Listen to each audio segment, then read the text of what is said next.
So much, Jamila. I'm so excited to be here.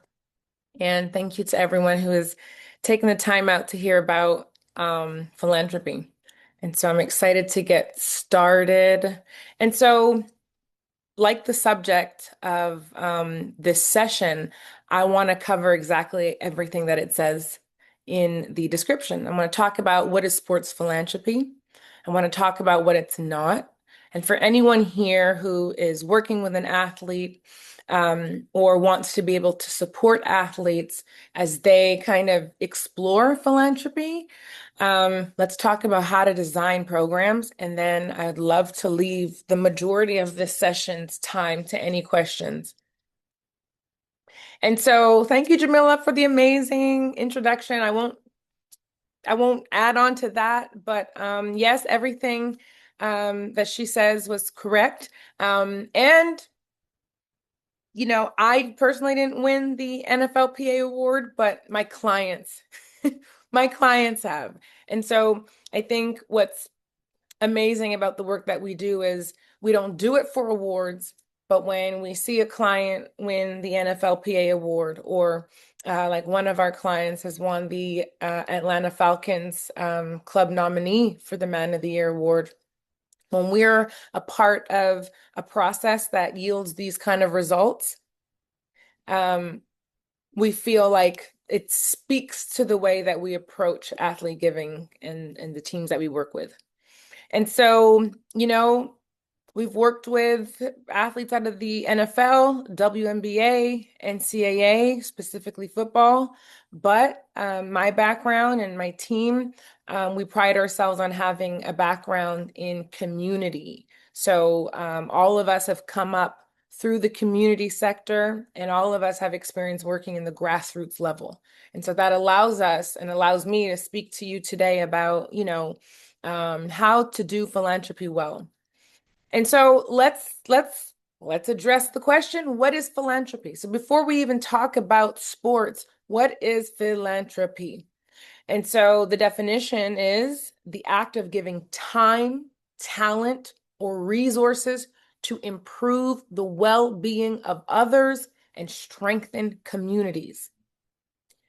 And so that is super important because I can't tell you how many times I speak with agents and marketing, agents or marketing managers and business managers who, and not everyone, I'm not saying this is the entire ecosystem, but a lot of people think that, when an athlete gives back, it's because it's a part of some kind of marketing plan or brand strategy, and we'll get a little bit into that, but that's not what it should be perceived as, right? And so my question when someone comes to me and says, "Hey, can you advise or support? We want to help XYZ build a foundation or build a platform of giving," my first question always is it because the athlete or you want to support the athlete, give their time, talent, or resources to improve the well-being of others and strengthen communities? Is the athlete willing to get absolutely nothing in exchange other than seeing the needle move forward in well-being of others and strengthening of communities? And so, when we speak about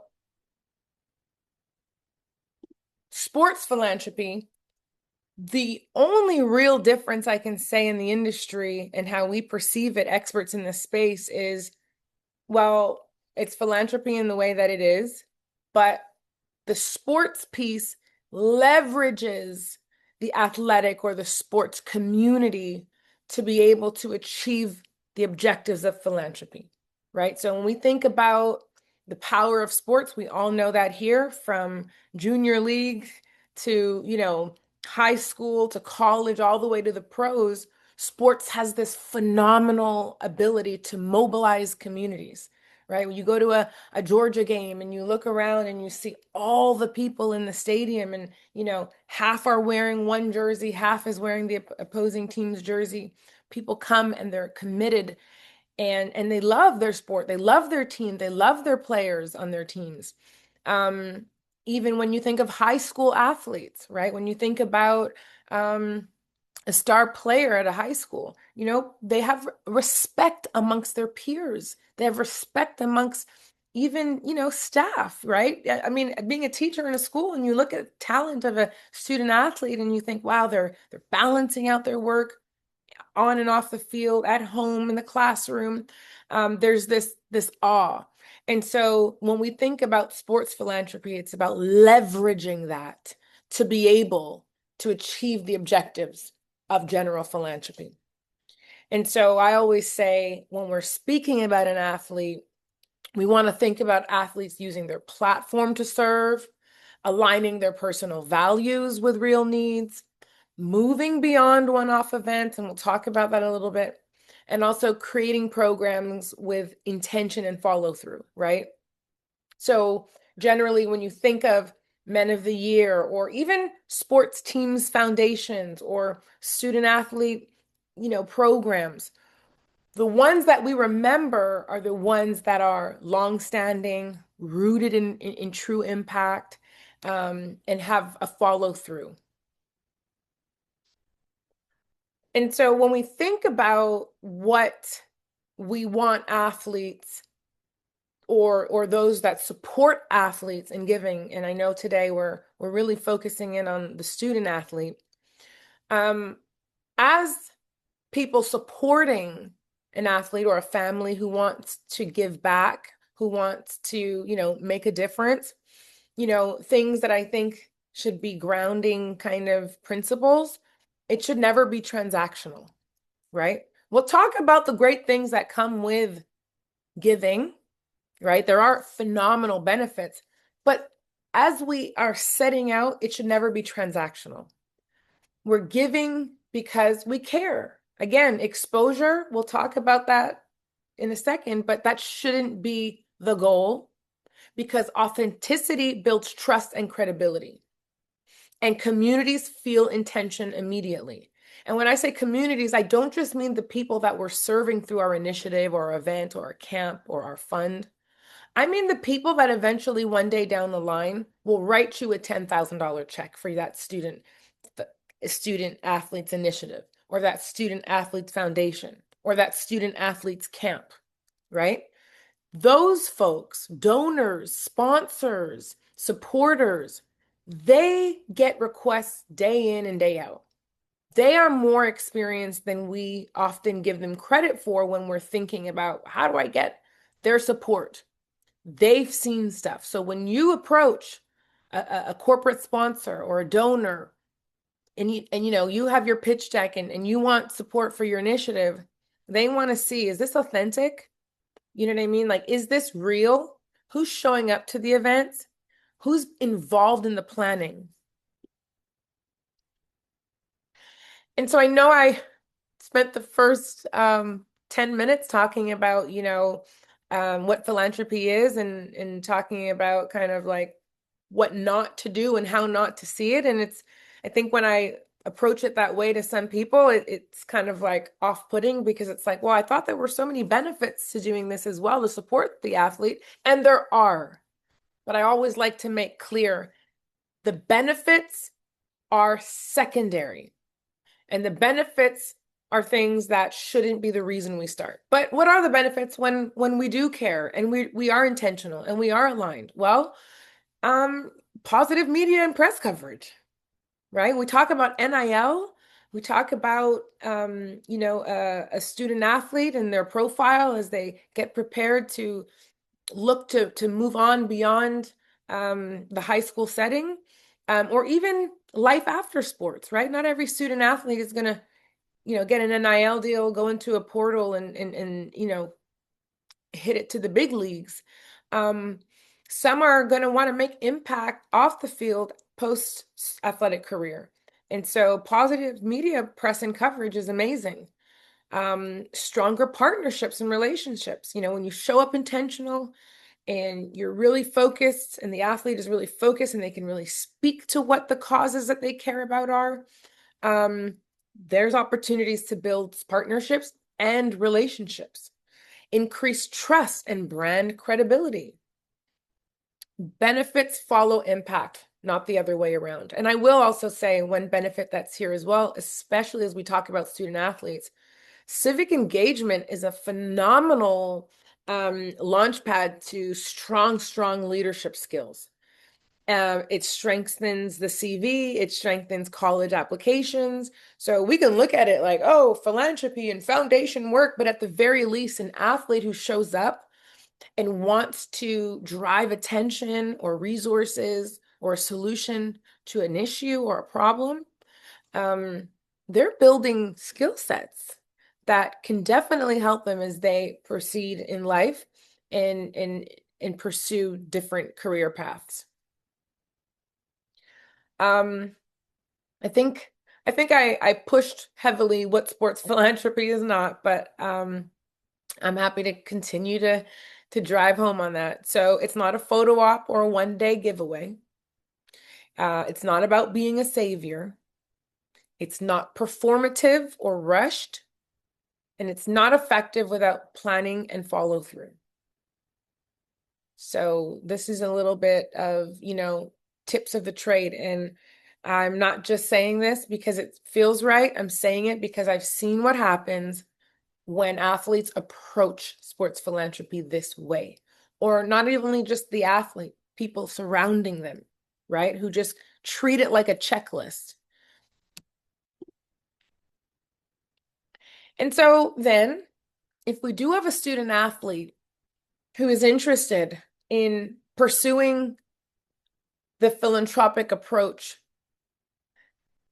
how do we design a program? And this is not just for programs. Not everyone out the gate will start by designing a program or a project, right? And a program is generally something that's more long-term. It could even be an initiative or an event. The first thing I always recommend is starting what you, student athlete, genuinely care about. It is very important that there is a strong alignment at the start of any kind of building of any kind of community initiative, that there's alignment. Because I've seen it before when, there's a family who might be really passionate about something, the athlete is not so engaged, but guess what? When the media and the press show up, and if the philanthropy or the initiative is set in the name of the student or the athlete, guess who the press is going to want to speak to? Them, right? And I've seen horror stories of, media asking questions and the athlete just kind of like, and just speaking and not able to communicate kind of where their passion lay in their story and how it relates to the cause. So always start with what the student athlete cares about. Understanding what the community truly needs by asking questions. So, of course, you want to start with what you care about or what the athlete cares about, because we want it to feel aligned. But then once we decide what that is and we go out and we seek opportunities to serve, we need to make sure that we understand that there's an entire group of people, communities upon communities, that have been and are out there every day doing work, most likely in the area that you're looking to serve in. So my thing is, never worry about wanting to be the only one doing it. Never worry about wanting to be unique. Never worry about people coming in and taking over. Collaboration is the way to go, and in my opinion, is the most safe and successful way to launch anything. Find people on the ground in the communities the athlete wants to serve that are already doing the work. If a student cares about, if a student athlete says, back in middle school when my mom and dad were having a tough time, and I remember coming to school and like not being hungry in the morning because I didn't have breakfast, right? So what should the initiative be then, right? If we're talking about food insecurity and we're talking about kids not getting access to nutritious meals before starting, the school day, you question, well, what can we do to make a difference? Well, unless you're willing to provide breakfast meals to, kids year on year or year round, maybe the best thing is to do is find organizations that already have that mission, who are already doing work and reaching out and saying, hey, my name is so and so, or I represent or I work with this student athlete who's busy in school right now, but they're really passionate about this cause and they want to understand how they can help, right? The student athlete might not have a lot of resources, they might just have their time, they might just have the ability and influence to mobilize their friends and teammates to support. What can we do? And leave a little bit of creativity and creative direction to the experts in the space. And so asking questions, finding out what the situation really looks like, finding some data around it, and then saying to the partners or the, folks already on the ground, how can we help? This is what we have. And so that really allows you to choose a clear and specific focus. But you can't be clear and specific if you don't know how you want to show up and you don't know how the community, what the community needs or what the gaps are. And, biggest piece of advice I can always say is give yourself time to do it right. So even if it's something small, like the student athlete is willing to do a drive at school for perishable goods, non-perishable goods, sorry. Or the student athlete is willing to mobilize his team, his high school football team, and go to the local Publix or, the local grocery store and bag for donations to be able to then give those donations to an organization already doing the work. Whatever it is, give yourself time to do it right. And I always say 6 months is a great place to start from idea to execution. If you're doing something a little bit more simple, like a drive, maybe you can go down to the 4-month mark. But definitely making sure to do things right. And then finally, really start small. When we start small, we allow ourselves to learn. We allow ourselves to trust in ourselves and our team. We allow our partners to trust in us. We allow the people that are watching us do what we say we're doing to trust in us. We're able to measure impact. We're able to grow as resources and partners grow. And we're able to really set the tone for sustainable impact because it beats fast growth, right? Things that happen year in and year in and year out are more impactful over time than someone that shows up, does something really big, and then we never see or hear from them again. So, final thoughts. Sports philanthropy is about intention. Consistency creates credibility. Impact is built over time. Do something meaningful and do it well. So, friends, that's all I have for you today. I'm happy to take any questions. They can be on the presentation or they can be entirely not. Totally up to you, but I'm here for the next 10 minutes if anyone wants to engage. Thank you for the hand clappings. Hey, Aqua.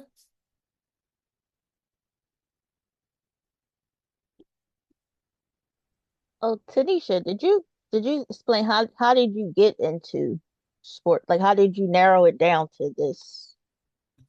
Oh, great question. So, I had started working in the community around the same time that I was wrapping up my degree in political science. I was really passionate about just serving my community in any way. I grew up and I lived in a, under-resourced community. And so I had never dreamed of being in sports.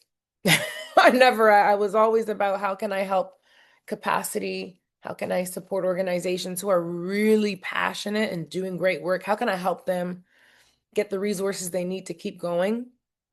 But 3 years ago, somebody reached out to me and saw what I was doing and said, do you think you can do what you're doing for an athlete? Because we have an athlete that needs some help. And so I was a bit hesitant. It felt like, unknown waters. But I said, you know what? Why not? let's see what this is about. And so I engaged with that opportunity, and I took the same energy, passion, and skill sets that I had been using with organizations, grassroots organizations, and other organizations, and applied it to the athlete, and wonderful things happened as a result. So ever since that engagement, I decided, okay, this might be where I want to park my car for a bit. This might be where I want to anchor down. And so far, it's been phenomenal.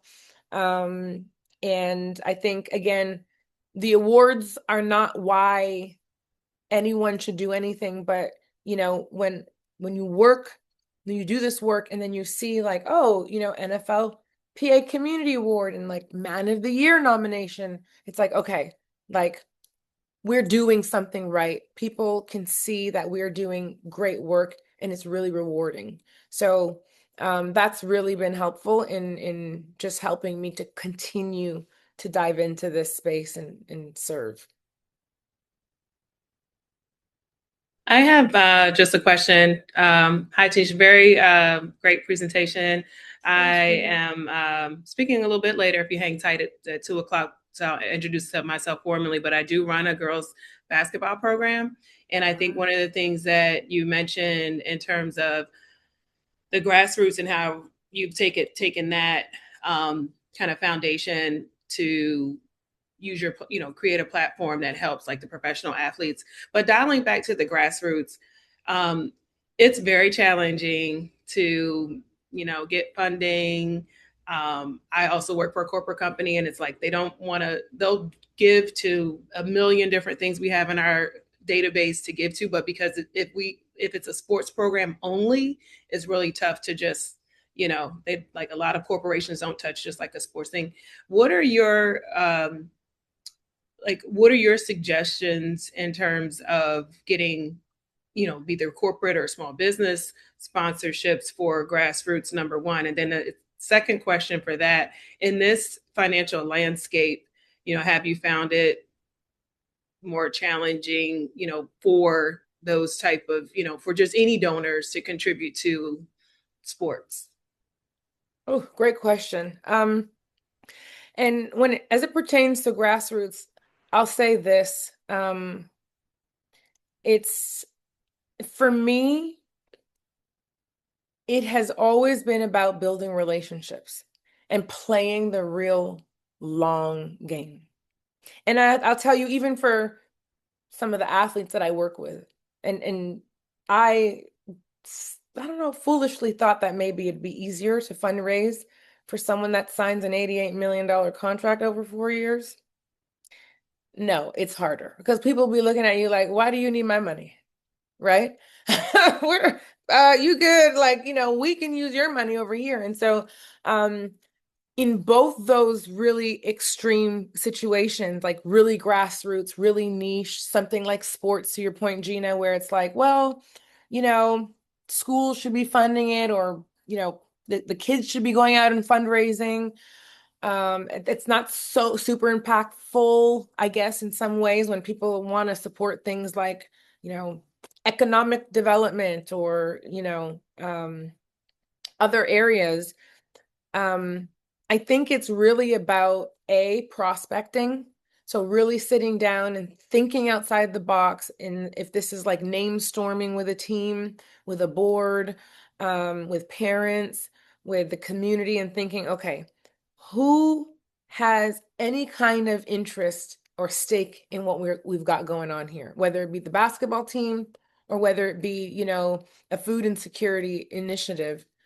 Who? And really trying to have a list that is as long as 100 people, and then really asking ourselves, all right, what do we got to do to meet with these people and have at least 7 touch points with them before we ask? And so that's really thinking through the journey. So if it's a sports team, for example, I would really want to think of the journey. Okay, so um how do we get them to a game first and foremost? How do we get them to a rally? How do we get them to a special dinner that we host for the group of folks that we reach out to?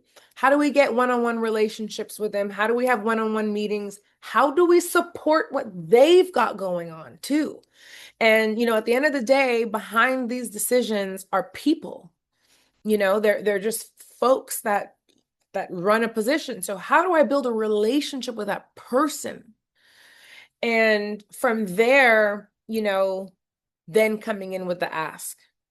Gina, I would say that. And then I would just say too, that's a really high level perspective and just general, but strategy, people throw that word around like it's this, really complex thing. It's not. It's like, we have a goal. How are we going to achieve the goal? And the how has to be really specific. It has to have a long-term component. It can't just be short-term. And it has to be specific and relative to what you've got going on, right? So a basketball program in Montreal, Quebec, Canada versus a basketball program in Toronto versus a basketball program in Memphis, Tennessee, it all just might be different. So it's about, for me as an expert coming in, it's kind of learning what makes that organization or that grassroots organization or that community unique, and then looking to see, like, benchmarking others who have had success in this area, and then looking to build some strategies. I hope that wasn't too much of a drawn out answer. No, I listen.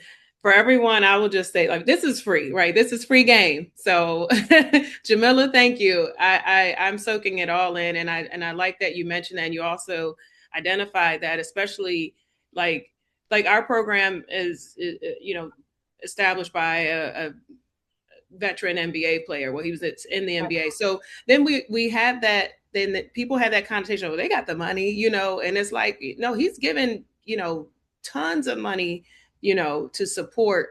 But we always need more. Like every year there's a financial disparity. There's more people. We're in the DMV area, and so like even in the fall and winter, we with our younger groups, we were impacted by just families that were hit by the government, shutdown. And, these kids still need to be able to get, what they need. But no, you were very detailed. I'd love to connect with you afterwards, and strategizing, that's in motion. So I'm glad I'm in alignment with that. But you've definitely given some ideas where I can kind of detail it a little bit more so that we can get additional prospects to help support. Oh, I love it, Gina. I look forward to connecting. Thank you. And any more questions?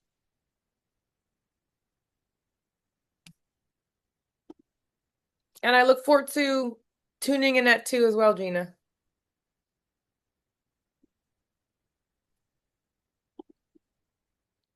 Okay, so that will conclude our 12 p.m. session with Tenisha Valliant. I want to thank you so much for your time today. And I look forward to following you and seeing your work. And how can people connect with you? Yes, so folks can find me on LinkedIn, Tenisha Valliant, or on Instagram through the House of Philanthropy. So I'll go ahead on on social media, sorry, on Instagram, and I'll kind of make some comments underneath your page, Jamila. And so Okay. just look out there and you can follow me, send me a message. I'd be happy to talk and support in any way I can. Thank you.